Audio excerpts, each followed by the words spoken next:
We're going to calculate multiple linear regression in SPSS. In order to do this, you need to choose one continuous dependent variable and several continuous independent variables. You can also choose a categorical variable, but that variable can only have two levels, and you'll need to keep track of how those variables are coded to match it with the sign of the regression weights so you can correctly interpret the output. I'm going to run an example here, and I'm going to use happiness as the dependent variable, and this is measured on a 10-point scale, with 10 being the highest and 1 the lowest. I have a number of predictor variables or independent variables. The first three independent variables are self-esteem, general health, and job satisfaction, which are all measured on a 10-point scale, with 10 as the highest and 1 as the lowest.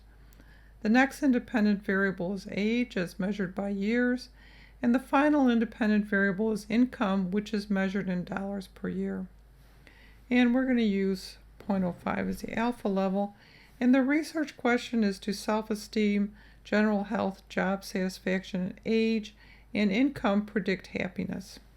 So let's go to SPSS, and here are all my variables. Here is happiness, my dependent variable, income, age, job satisfaction, general health, and self-esteem. So to run this, I'm going to go to Analyze, drag down to Regression, and over and down to Linear, and I get a box that looks like this. The first thing I want to do is to highlight my dependent variable and move it to the dependent box. Notice that the arrow is pointing that way, so if I click on it, it'll just move my variable over. If you happen to pick the wrong variable, you can just highlight whatever's in the dependent box, and notice the arrow is pointing the other way, so you can move it back, but I really do want happiness here. So now I'm going to put my other variables in the independent box, and the first one I want to put in here is self-esteem, so I'm going to highlight it, click on the arrow. Then I want general health, job satisfaction, age, and finally income. And the first thing I'm going to do here is I'm going to click on statistics, and I want to click on descriptives, model fit, and estimates, and I'm going to click on continue. Now we're going to run this multiple linear regression using the enter method, and this will enter variables into the model in the order that we included them here in the independent box. There are other ways to run regressions, but these usually require a change in the alpha level, and we're not going to do that here today. So then I'm going to click on OK, and my output, I get this is a list of my dependent and my independent variables with means, standard deviations, and sample sizes. Notice those sample sizes are all the same. Then I get a correlation matrix with probabilities and sample sizes. It tells me what variables are entered into the model and what method I used. It tells me my R square, and my adjusted R. I have a table here with the overall result of the model, and finally I have my coefficients, my unstandardized, standardized, t's, and significance levels for each one of my independent variables. So let's go back to the Word file. I've copied the output into the Word file, so let's get past these instructions. And what you want to do when you're reporting a regression is to report your means and standard deviations. So I'm simply going to take the information, my means and standard deviations, from this table. Happiness, the mean is 8.05. For self-esteem, the mean is 7.68, and so on. So notice that's what I reported here: happiness 8.05, self-esteem 7.68. So the next thing you want to do is to write your regression equation, and the regression equation tells us that the dependent variable is equal to a constant or a y-intercept plus a weight times each one of the variables. So the place we get this value, if we go down to the box labeled coefficients, the first number here where it says constant, this is going to be our y-intercept. And then right next to each variable we have a value, and that's going to be the coefficient for each one of these variables. So our constant is 2.449, and the coefficient for self-esteem is 0.507, and these are the other coefficients. Notice the last one is in scientific notation, and scientific notation is used for very large numbers.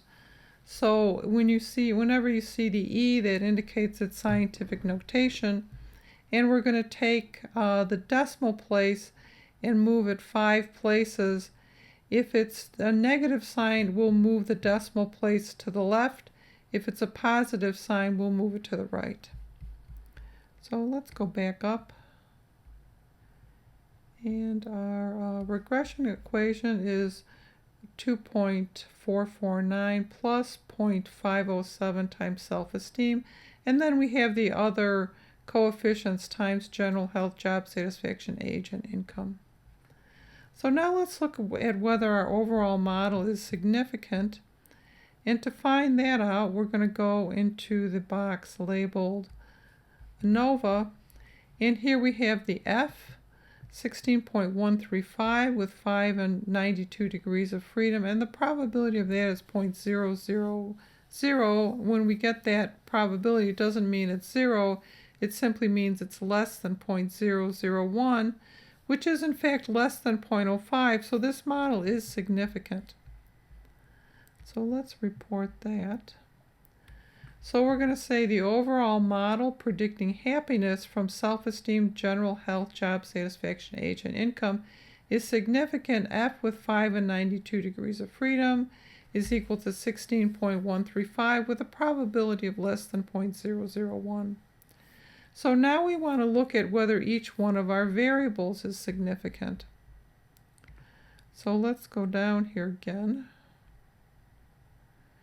And we're going to see that for each one of our variables, we have a beta weight, which is a coefficient used if the variables have been standardized. And we have a t, and the significance of the t value will indicate whether the variable is significant or not. So we see that self-esteem is a significant predictor of happiness because this 0.000 is less than 0.005. General health, the probability is greater than 0.05, so it's not a significant predictor. Same thing with job satisfaction, 0.222 is greater than 0.05, so it's not significant. Same thing with age, 0.208 is greater than 0.05, so it's not significant. But our last variable, income, is in fact significant.